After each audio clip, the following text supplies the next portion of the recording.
So welcome to Talking Hope. Great to have you all three of you with us in all different places. And just to give us a bit of context, Hope has a track record of helping communities come together to celebrate.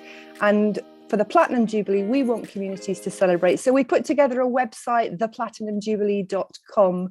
We've got a party planner, we've got lesson plans, we've got a new thing this time, 70 acts of service to celebrate the Queen's years of service. And we've got a book, Our Faithful Queen.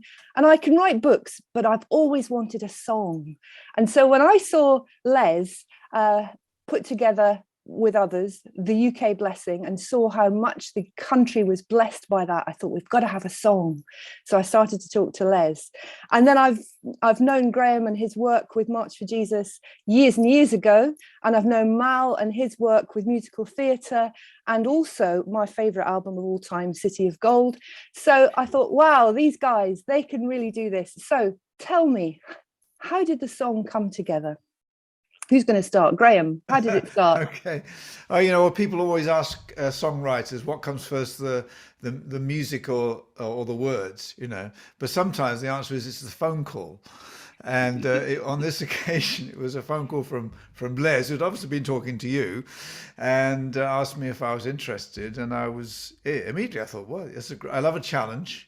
I love a kind of a commission. And obviously it was a starting point with Ren Collective and with Mal, so that's just, we started the ball rolling.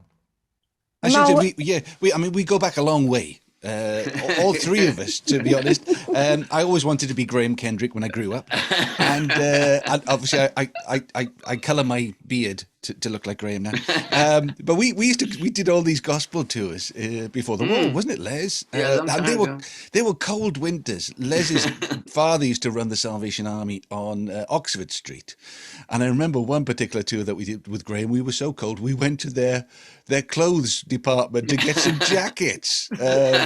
So we paid our dues. But I'm just, all joking aside, I've always been a big fan of Graham and what he's done and what he means to gospel music in this part of the world. So when Les rang, he said, we've got these boys called the Ren Collective, who I didn't know much about, but then he said Graham Kendrick, and I started to panic. I thought, my gosh, because I know what a hard taskmaster. Graham, you don't write worship songs, you rewrite them, don't you? And rewrite them. That's right, several times. And Les had to keep us all in order. So Les has had the most difficult job of us all. Encourage and then, give us the bad news. They don't like that bit. They like this bit. They don't like that bit. That happened a lot, didn't it, Mal? Oh, yes. Yeah. Some of my best lines. Well, I'm going to store them up. Around the floor. But I love that line about she's anointed with prayer and sacred oil. I was so keen to get that in because this Platinum Jubilee ends on Pentecost Sunday, and I was so keen to have some reference to that anointing. So you did bring that in, didn't you? Yeah, I mean, Graham, you do your research, don't you? You read the book. I did, yeah, and I went back to a book that Catherine wrote a few years ago about the Queen. That's right, with Mark Green, yeah. Yeah, that's right, and I plundered that. It was very helpful. Catherine should get songwriting credit.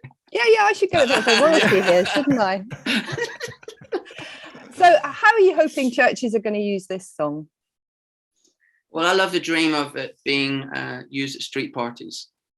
That is really a great thing, and obviously, Graham and I worked for many years on March for Jesus, and the vision of having a song sang on the streets by the church as an exciting prospect, and also just I feel that the song feels like a people's song, a song that the people will sing, and it's not too heavy a hymn, if you want to say that. It's a song that we can all sing together. And also I'm excited about the aspect of including the Commonwealth. There's 54 nations in the Commonwealth. So while we're working on the recording at the moment, and we're trying to involve as many Commonwealth nations as we can, so we can actually have the Commonwealth congregation. Brilliant. And Commonwealth choirs involved. So it's not just about Britain and street parties, but it's really about the whole Commonwealth celebrating and thanking God for the Queen. And Mal, singing does things for people, doesn't it? I mean, you're Welsh, so Welsh people sing, and it does something to people's hearts, doesn't it? Oh, it does. And also, this whole thing about sing-along hymns, I was brought up with Sankey's Sacred Songs and Solos, and a lot of those tunes came out of the music hall. Then they stayed in chapel.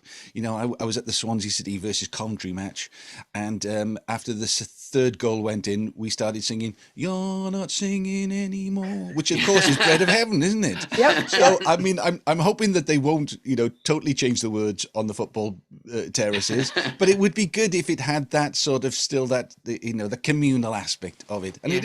it is, singing together in harmony it's a joy. It's an absolute joy. And that's why so many of these rock choirs have grown up around the country, and obviously in church it's been a staple, isn't it, for thousands of years. So yeah, it would be lovely to feel that this would be part of the canon going forward as well, because it's not a hymn about, for the Queen. It's not, it's about her service, but it's talking about her faith and what that service has meant to all of us, I think. And Graham, you've seen churches and communities out on the streets doing March for Jesus, and they're still doing that in some countries, aren't they? And what difference does it make to them? I think something happens when you go outside the four walls, and that was one of my motivations for the early March for Jesus songs, was how do we get the church, all that good stuff that's happened behind the walls, how do we get it outside of the walls? And I think a song can help us do that. But I think there are lots of other things as well we can do. Once you get out in the fresh air and you look around your community, you have a very different view than if you're stuck in a room somewhere or even in a lovely church building.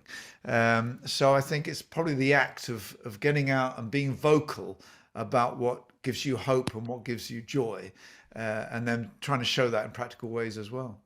Brilliant. And Les, you've got lots of people lined up to sing this song. Where is it going to be sung?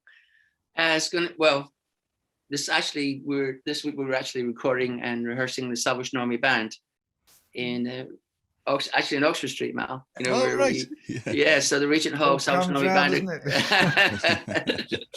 They're all in my black book of who to call, and obviously All Souls Orchestra, but delightfully the Watoto's Children Choir and New Zealand choir, and then working with Mal actually on having a Welsh choir as well.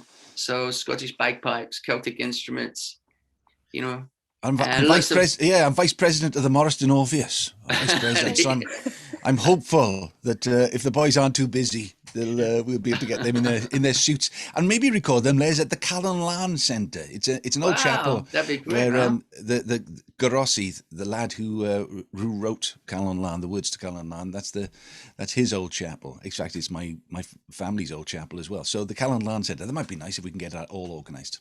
And we're going to do it at the Tower of London, aren't we, Les? Yes, we're going to do it at the Tower of London, and actually met with Songs of Praise as well on Thursday, and they're very keen and looking forward to showing it on the BBC. So yeah, I was a bit worried. Yeah, I was a bit worried when he said it's going to be at the Tower of London, because they normally cut people's heads off if the Queen doesn't like things. So I'm just thinking maybe we'll give that one a miss, Graham. We'll let us do that one, shall we? And of course, Graham, it's a big anniversary for you this year, and I'm hoping you're going to be singing it in a few places too. Yes. Well, it's 50 years since I made my first album, and the same year went full time in music. I took a gap year. I'm still in the gap year. So it's quite a big year. I'm actually going to be down at a big festival called the Big Church Day Out over the same weekend. So over the Jubilee weekend, I get a chance to lead a big crowd in singing this song. Wonderful. Well, thank you so much. It's been great hearing about how the song came about, and we're hoping people will go to the website theplatinumjubilee.com. They'll listen to it, they'll download the lyrics, they'll download the sheet music, and then they'll learn it and get out onto the streets, bringing whole communities together to sing the song, give away the book, and have a great party to celebrate the Queen's Platinum Jubilee. Thank you so much for your time, guys. Great to chat to you. Thanks. Bye. Thank you. Bye-bye.